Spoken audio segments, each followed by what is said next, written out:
collaborations of my life. That's the thing about Bob. He doesn't say much, but when he does, it matters. Mesdames et messieurs, Ladies and l'immense gentlemen, the immense Leonardo DiCaprio. Leonardo DiCaprio.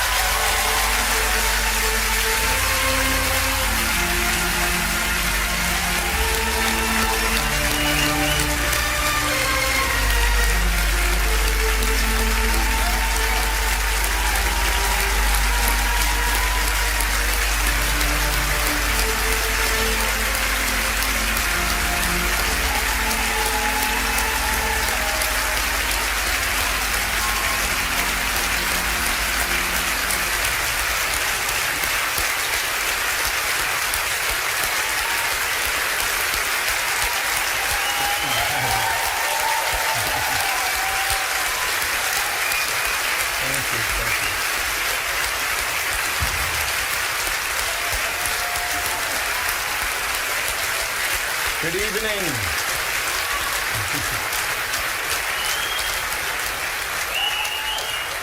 Thank you so much.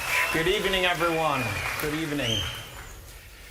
Tonight, I have the great honor of standing here to recognize someone for me and for so many actors of my generation has always been the archetype of who we looked up to. And that is Mr. Robert De Niro.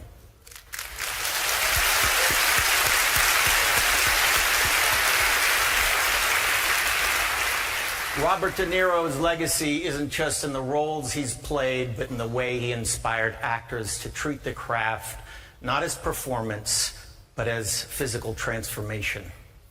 Growing up in Los Angeles, every young actor I knew watched De Niro's work. We studied him, trying to understand how he immersed himself so completely in his characters. He created the blueprint. He wasn't just another great actor, he was the actor. I was one of many very lucky kids who had the incredible opportunity to audition for and then ultimately work with him early in my career on This Boy's Life. The audition process was a tough one. There's lots of competition.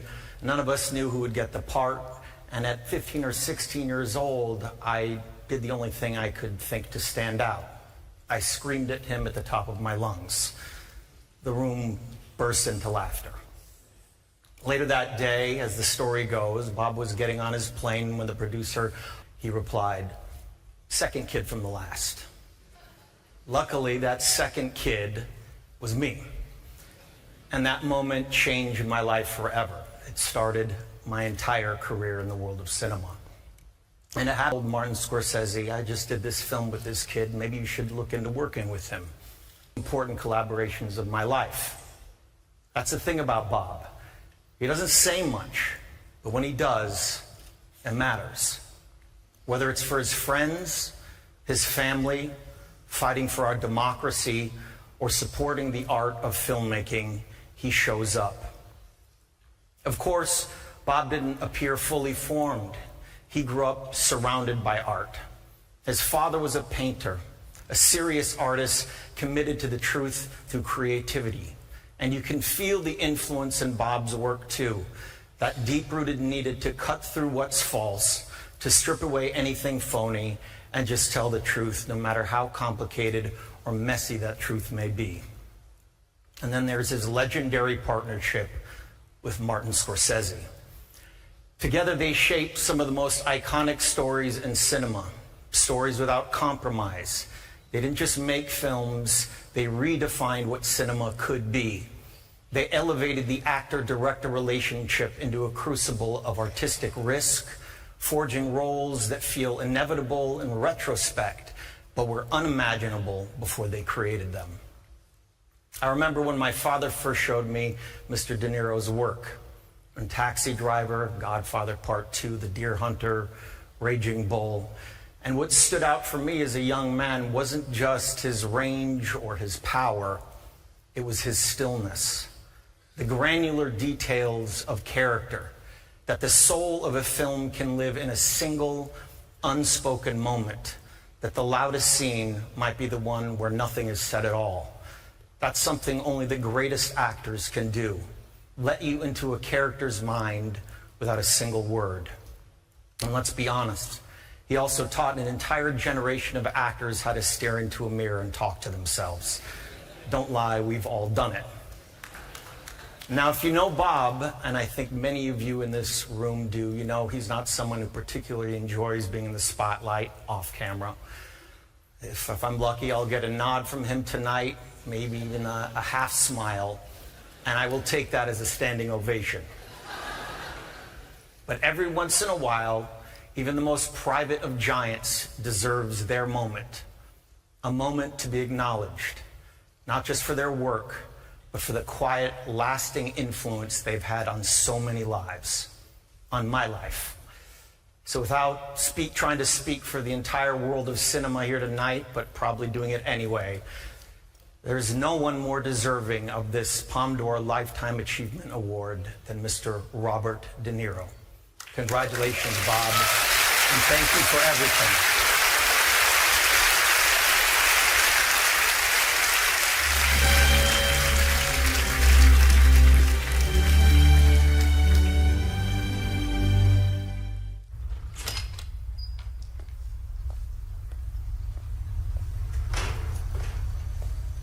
When you love someone, you've got to trust them. There's no other way.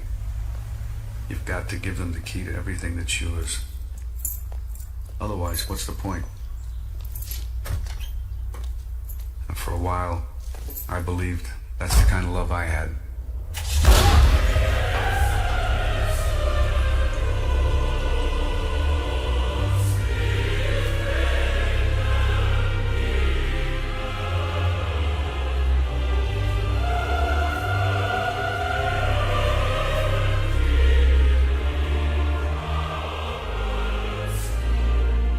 You talking to me? You talking to me? You talking to me? Well, then who the hell else are you talking? You talking to me? Well, I'm the only one here. Who the fuck do you think you're talking to? Oh, yeah? Huh? Okay.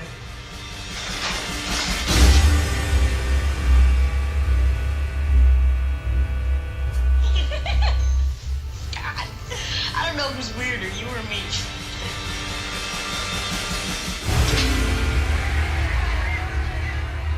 Come on, Mickey, come home. You remember the trees? Remember that? The mountains? You do what you want. You want to be a diplomat, that's your business. Me, I'm a gangster. Hey, listen, I swear to my mother, you come with me next Tuesday.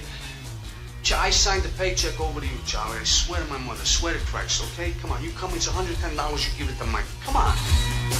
I buddy up with a guy one night, he maybe kills somebody the next night. It comes out I got drunk with the shooter, I got his girl in my house. Let me tell you, that is involved. I swear to God, I don't know what the hell you're talking about. Whatever. Don't you dare disrespect your grandparents. Do you hear me? And you're wrong. They tried to give me a better life, and that's what I'm trying to do. What better life? Some do things right, most do bad. So don't be simple. Don't make small trouble about nothing. You're gonna make trouble, make it big. Get a big payoff for that, you hear? The fuck, you got nothing. Not a lot of talking to bad. You hear? Because you got nothing. You got nothing in court. You don't got the bookkeeper. You got nothing.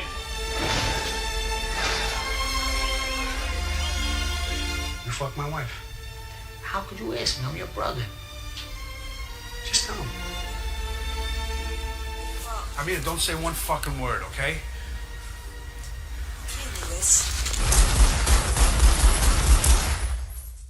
There's your fucking pillow. Feel better? Yeah, I do. Give me a hand. For good luck. For good luck. Oh, that's very funny.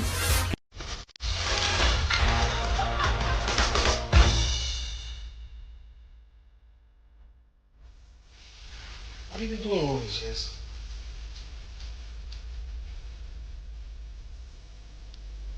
You're going to bed early. I am never going back. Then don't take down scores. I take scores. But you know this from the start.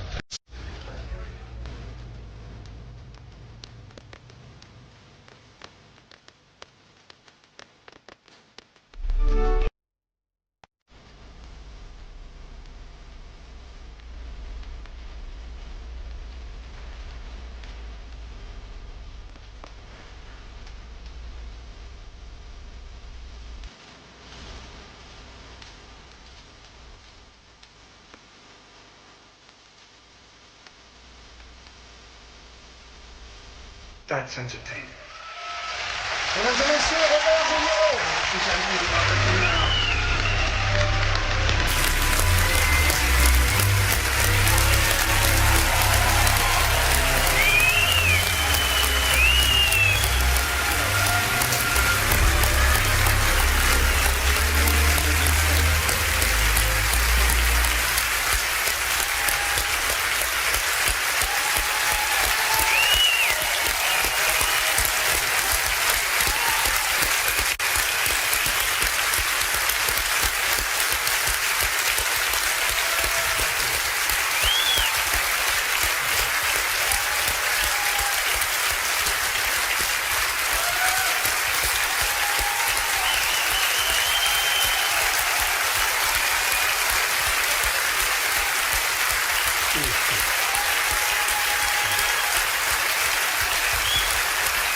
Thank you. Thank you. Leo, thank you for being here with me. For me on this special night, kiddo. Thank you.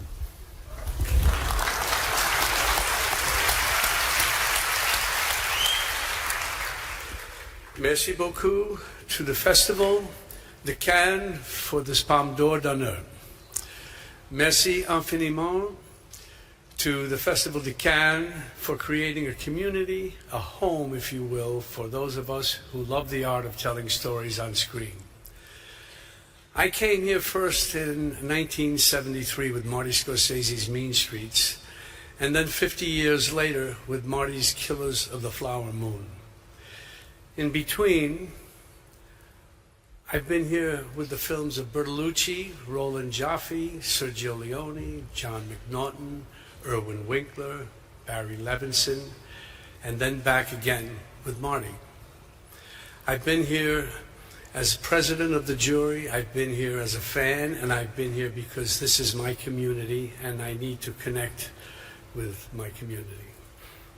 The festival is a marketplace of ideas, a celebration of work, and a catalyst for new projects.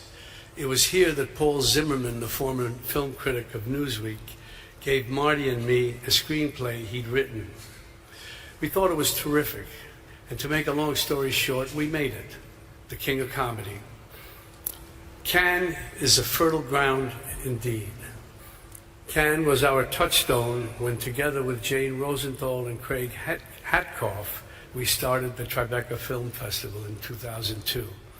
Our impetus was first to bring people back to our neighborhood following the calamitous World Trade Center attack.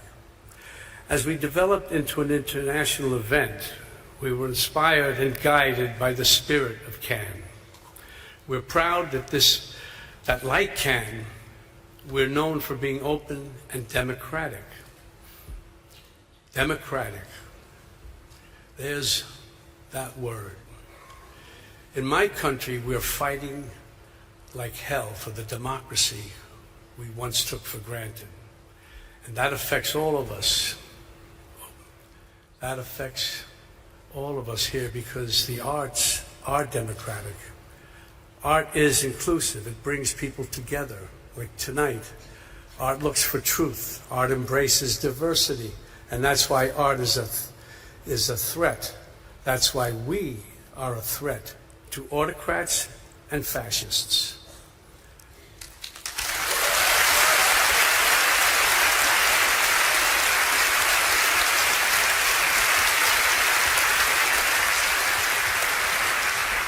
America's Philistine president has had himself appointed head of one of our premier cultural institutions. He has cut funding and support to the arts, humanities, and education. And now he has announced a 100% tariff on films produced outside the U.S. Let that sink in for a minute. You can't put a price on creativity, but apparently you can put a tariff on it. Of course, this is unacceptable. All these attacks are unacceptable. And this isn't just an American problem. It's a global one. Unlike a film, we can't just all sit back and watch. We have to act, and we have to act now. Without violence, but with great passion and determination. It's time for everyone who cares about liberty to organize, to protest, and when there are elections, of course, to vote. Vote. Tonight and for the next 11 days, we show our strength and commitment by celebrating art in this glorious festival. Liberté, égalité, fraternité.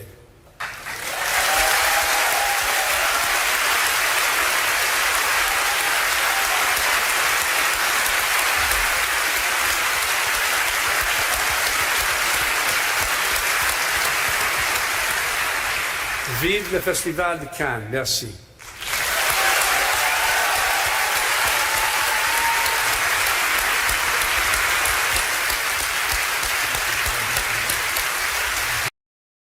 Hi guys, it's Mango and welcome back to my channel. In this video we're going to watch Juliet's opening speech at the Cannes Film Festival where she presented Meryl Streep with the Palme d'Or Honorary Award at the Cannes Film Festival. Now, Juliette Binoche was in tears and really created a beautiful atmosphere with a bit of awkwardness when she gave Meryl Streep her award. So let's get started.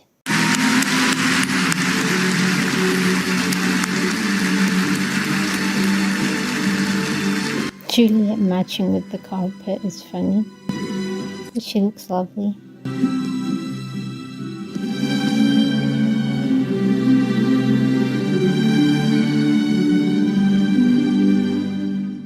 When you flip anything, you've just got to have the courage of your convictions, especially if it's a loose sort of mass, like, oh, that didn't go very well.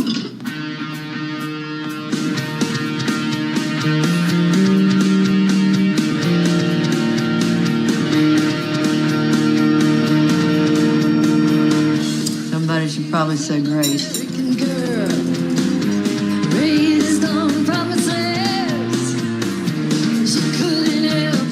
Had me for lunch. Well, it wasn't her fault, rather. She's a lion.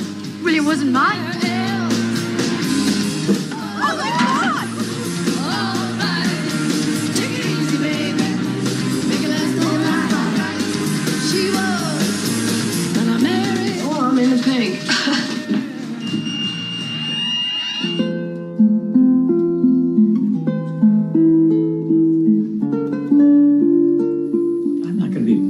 I'm not going to apologize for who I am. Nobody's asking. And I'm not going to be made to feel like I've done something wrong. No, you're not going to be made to feel anything, period, because you have carved out this little part for yourself in the world where you get to be a voyeur and a hermit and a lover whenever you feel like it.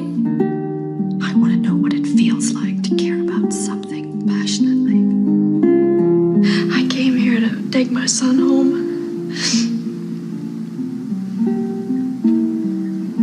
And I realize he already is home. We're talking about my baby daughter, not some object. Anyway, I don't really care what anybody writes about me. This is the beginning of happiness. This is where it starts. I kept repeating to myself, I have saved my son. I have saved my son. Tomorrow I can see him. And I can tell him goodbye.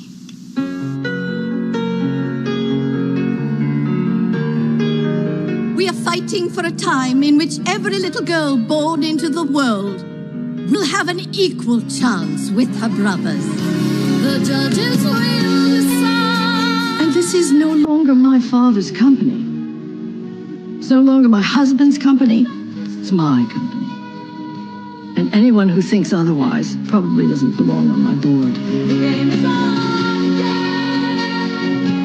yeah. I call on the European Commission and all nations to put an end to massive, pervasive corruption.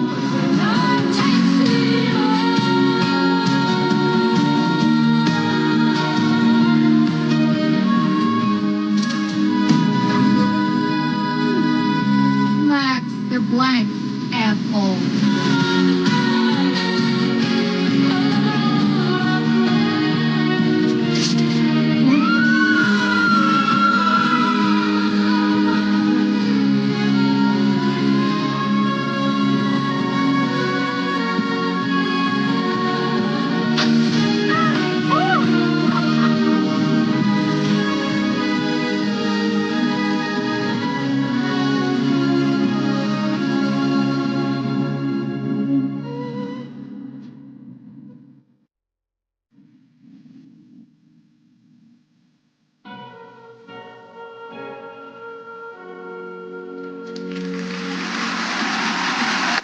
Wow, what a career.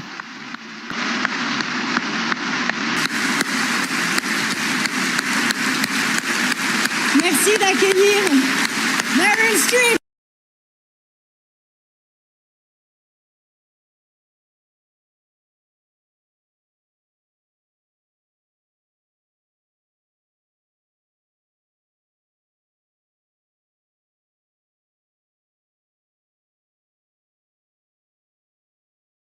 And of course, a standing ovation for one of the greatest in cinema history.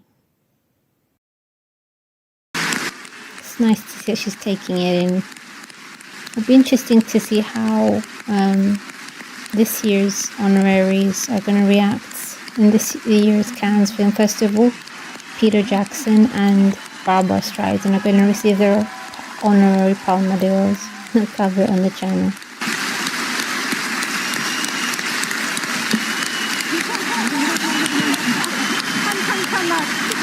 Come back.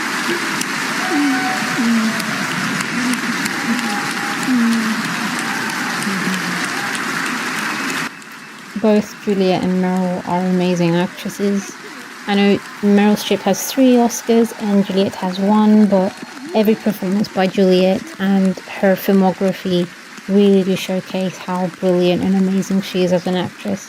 One of the greatest as well, not only in French cinema but in the history of the silver screen. Long career, long applause.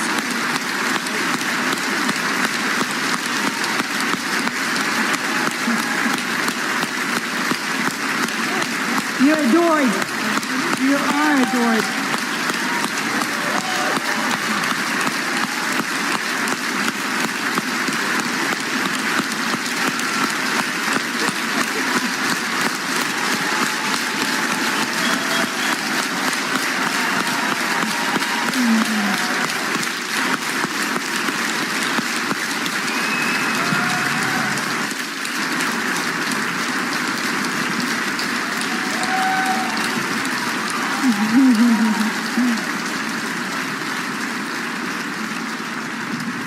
Meryl, your face and voice are part of our lives.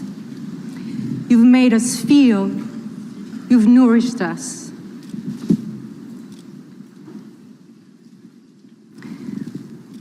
When I see you on the screen, I don't see you. I see a movement that is passing through you that we call acting, but in fact it's something else. It's a connection that you make by your presence, letting beauty come to you, a place where intention, thought, energy, love, truth are flowing through you all at once. Where does it come from? Loss? Love? Were you born like this? What was your dream? I don't know, but what I know is that there's a believer in you, a believer that allows me to believe. Already in the 1978 TV series Holocaust, you were superb, emotionally open, full. Then, in Kramer versus Kramer, you wrote your own courtroom speech to express Joanna Kramer's need to have her son back, to fight for rights. It remains firm proof that how you embrace your characters. In falling in love, I fall in love with you. You made me want to love again, to feel the need to lose control, to become obsessed. And what force possessed you in Sophie's choices? Choice. That performance helped us see, feel, understand the mechanism of how it feels to come back from a death camp, from the unthinkable. As the Baroness Karen Blixen in Out of Africa, you came face to face with a hungry, untethered lion, fighting for your life in front of the camera. Well, we're glad that you survived. Equally unforgettable from that film is the Don't Move scene, one of the sexiest moments in cinema history. And The Devil Wears Prada, what a great choice to play someone who feels misunderstood, who's not interested in playing little games, who chose to speak in a lower voice. You chose to speak in a lower voice to sustain her authority, but also showed us her humanity beneath that authority with a no-makeup scene. You've said that you like playing difficult women. Well, or difficult to understand. What we see always is the intelligence that shines through, and your empathy for any characters you play.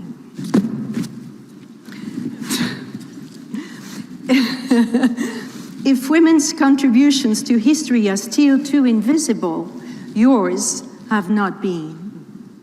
In helping us laugh, cry, imagine, be inspired, you have carved out an indelible place for yourself in the history of cinema.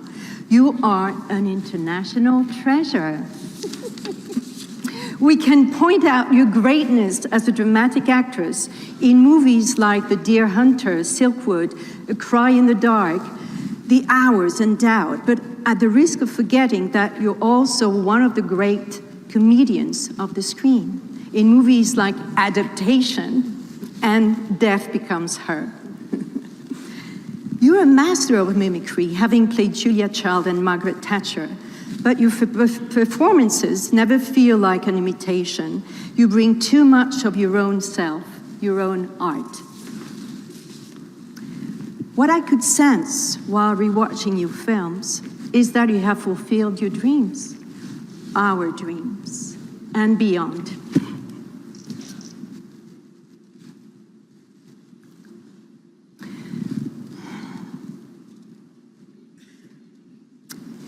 You changed the way we look at women. In the cinema, you changed the way we look at women in the cinema world, and also helping us to look at ourselves differently.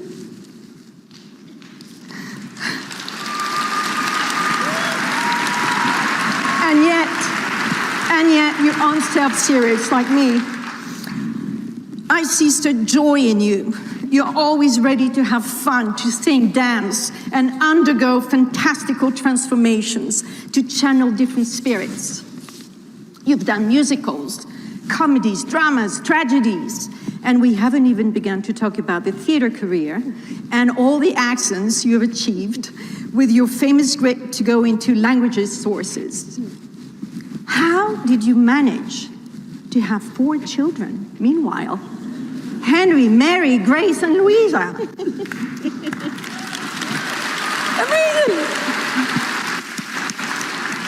Acting was a nest to grow, to take risks in opening your wings into films like Mamma Mia. What is taking you, Mama? We don't need an answer, we just need your magic, because love conquers all. You have conquered us. Congratulations to the super trooper herself, the dancing queen, and now the winner of all Honorary Palme d'Or, Meryl Streep. Oh my God. I think that speech was really good. It covered what an amazing person Meryl is, how much she's accomplished, and it really showcased her variety as an actor. She's done comedy, drama, musicals, romance movies, received the top honors. Who takes us by the hand and shows. I was very, very lucky to have had the opportunity of working with Wagner Moura. He's not only a great actor, he's also a great person. I love him very much, and I hope O Agente Secreto will bring him great many things. I should also thank the jury and the president of the jury, Juliette Binoche. Thank you very much.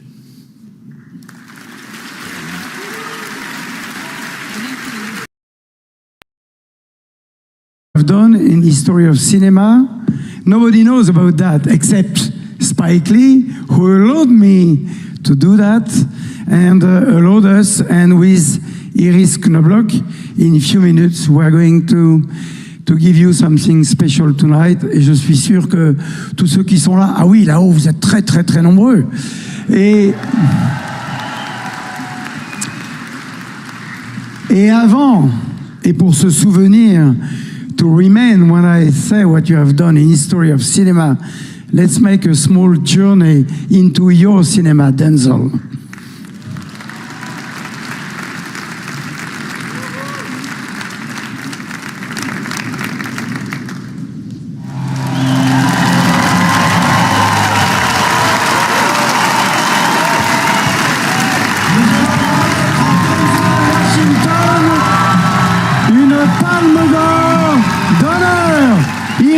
Knobloch et Spike Lee sur scène with me and with Denzel Washington.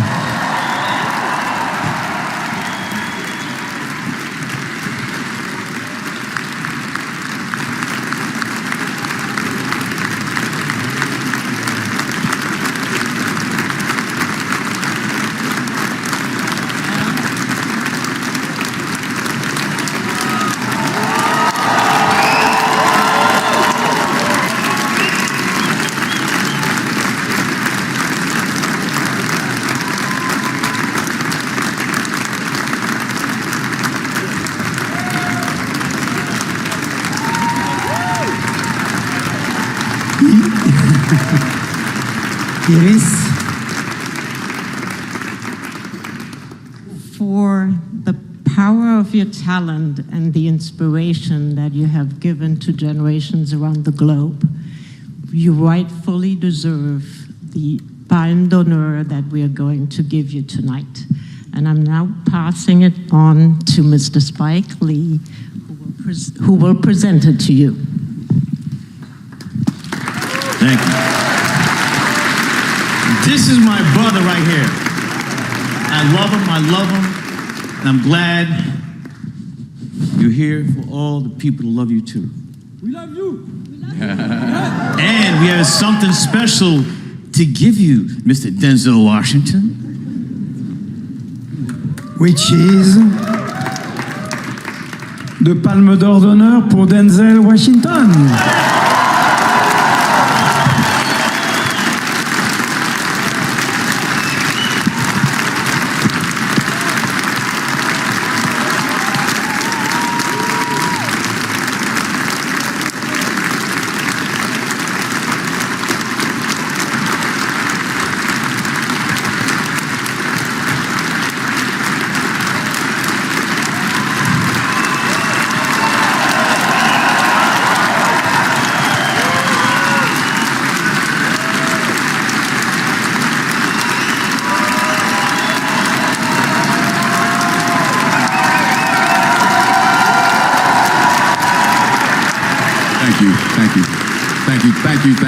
Thank you. God bless you all. Go ahead, sit down. Go ahead, sit down, please. This is a total surprise for me, so I'm a little emotional. But from the bottom of my heart, I thank you all. And, it's a great opportunity to collaborate with my brother once again, brother from another mother, Spike, and to be here once again in Cannes. We're a very privileged group in this room that we get to make movies and wear tuxedos and nice clothes and dress up and get paid for it as well. And we're just blessed beyond measure. I'm blessed beyond measure. And from the bottom of my heart, I thank you all. Thank you.